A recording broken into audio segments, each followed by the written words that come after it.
Hey, how are you guys? I'm Michael, and today I want to give you the 6th reason why it pays off to be a software engineer.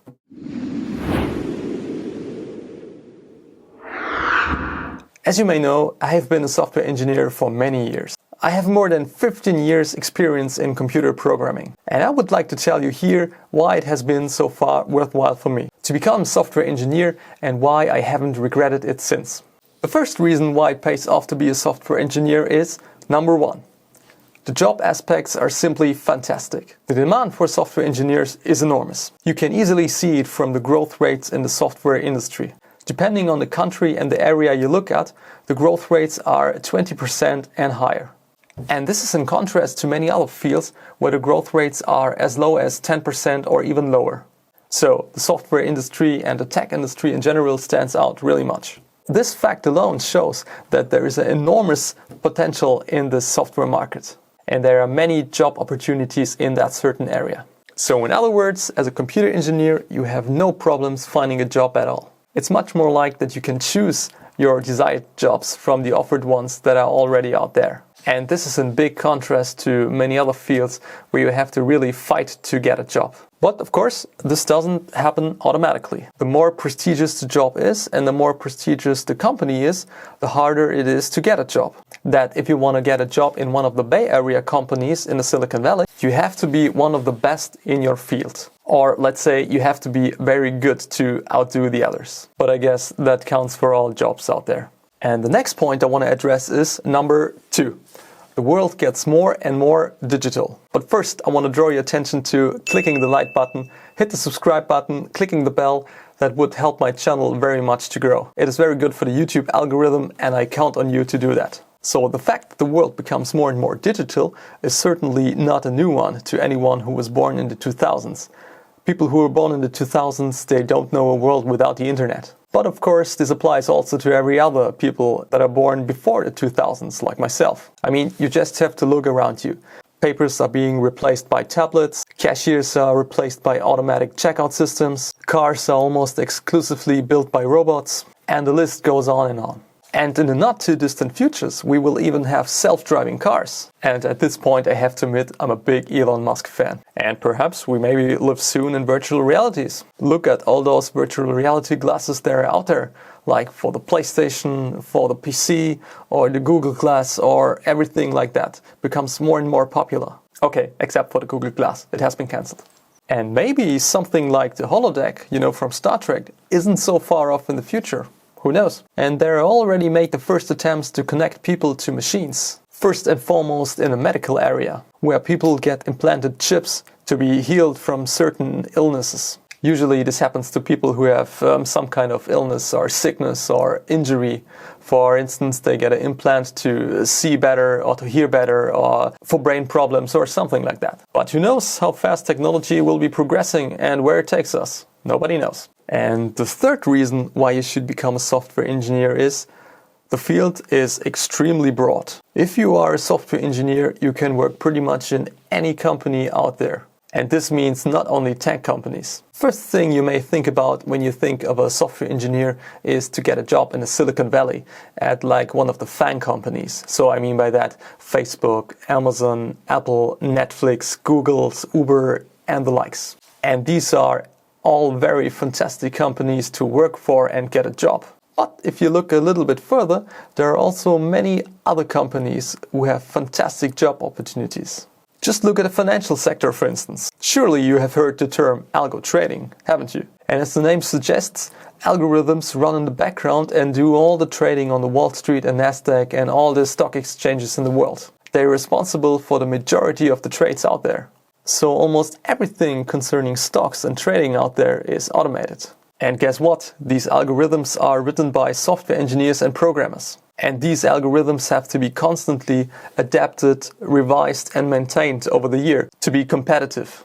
So that means they have to be altered all the time to fit the latest requirements. But if the financial sector is nothing for you, there's also the political sector, for instance. Almost all of the government institutions work intensively with software engineers. This counts first and foremost for the security operations out there. Today, you cannot imagine a Secret Service, an FBI, CIA, or how they're called, without a technical staff of premium quality. And this does even more concern the military operations. Wars are no longer decided by the superior of the military forces, but of the forces of the engineering staff. So the amount of soldiers is not as important as the superiority in technology today. And as also mentioned, the medical sector is also from big importance to technology today. Just think of the possibilities that a chip implanted into the human body has.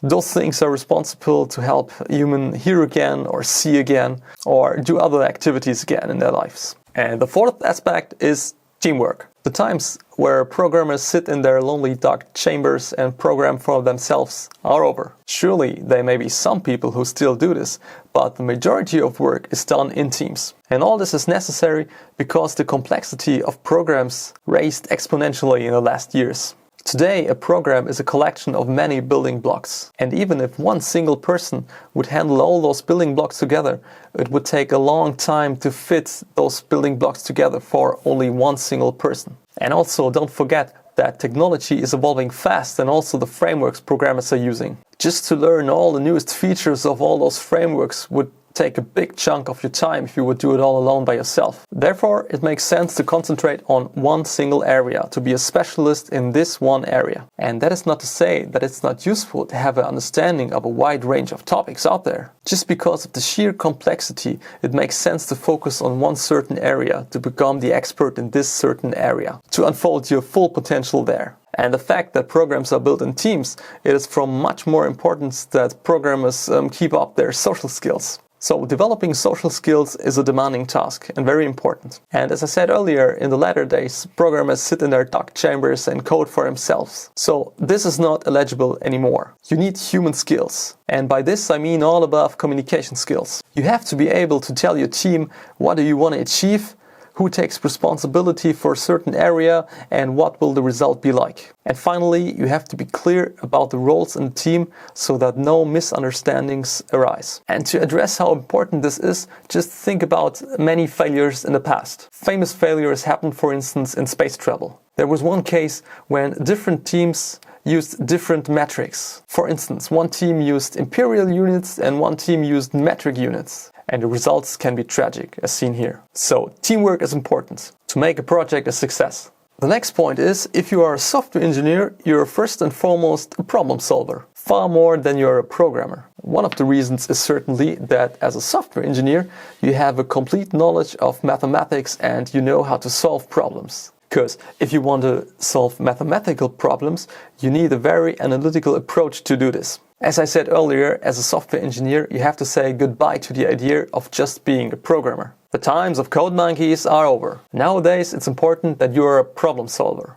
To do this, you have to have the ability to recognize and describe a problem in the first place. Once the problem has been defined and understood, you can sit down with your team and start to solve the problem. And usually an interdisciplinary team is needed to solve the problem. And the last aspect, which will be of crucial importance for the most of you, is the payment. Depending on the country you're working in, the payment can be as high as 6 digits in median. And this merit can not only be achieved in the large FAANG companies, but also in many others. If you are aware of your abilities and have some negotiating skills, and don't accept the first offer, you have a good chance of earning 6 figures easily. As mentioned in the previous points, it is extremely important for companies not to fall behind in the technology war. So the battle for the greatest minds in this area is raging, and you can benefit from it. And if you want to win this battle as a company, you have to pay people accordingly to work for them. And the prospects for you are even better if you don't want to work as an employee, but become self-employed and work as a freelancer, or even go a step further and build your own business. In this case, of course, you're taking the risk that comes with a business,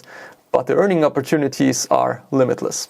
So these were my points I wanted to share with you why you should become a software engineer. I hope you have learned something and you agree with me. And if not, let me know in the comment section down below. And also don't forget to like and subscribe, give me a thumbs up, hit the notification bell so that you don't miss any video from me. Be sure to visit my website techdiffuse.com and I'll see you next time around.